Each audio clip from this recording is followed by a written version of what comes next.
কুশল মেন্ডিস পরিণত হয়েছেন পেশোয়ার জালমির রান মেশিনে। প্রতিদিন নামবেন, রান করবেন, এটা এখন পাকিস্তান সুপার লিগের নিত্যদিনের ঘটনা। এরপর তাকে সঙ্গ দিলেন তরুণ তুর্কি ফারহান ইউসাফ, আর এই যুগলবন্দির সামনেই কুপকাত হলো করাচি কিংস। করাচির লক্ষ্যটা ছিল 183 রানের। লাহোরের উইকেটে খুব বেশি নয়, তবে হঠাৎ বিপদ এসে পড়ে ঘাড়ে। দারুণ শুরুর আভাস দিয়েছিলেন বাবর আজম, ব্যক্তিগত 25 রানে ফিরতে হয় তাকে।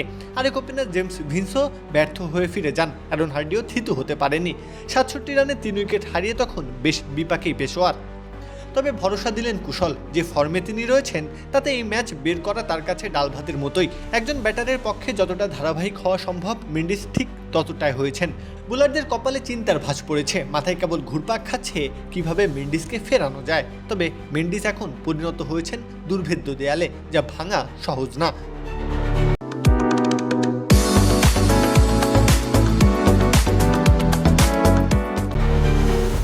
দলের আসন্ন বিপদ বুঝতে পেরে হাজির হলেন ফারহান, সঙ্গী হলেন কুশলের। বাকিটা এক অনবদ্য চেজির গল্প, যেখানে নায়কের চরিত্রে দুজন। 119 রানের অবিচ্ছেদ্য জুটি এসেছে তাদের ব্যাট থেকে, তাতেই আশঙ্কা যা ছিল তা উবে গেছে। কুশলের ব্যাট থেকে এসেছে 43 বলে হারনামান 80 রানের ইনিংস। ফারহানও তুলে নিয়েছেন 50, মাঠ ছেড়েছেন অপরাজিত থেকেই। আর পেশোয়ার জয় পেয়েছে 7 বল আর 7 উইকেট হাতে রেখেই। প্রত্যহ কাব্য, খেলা 71।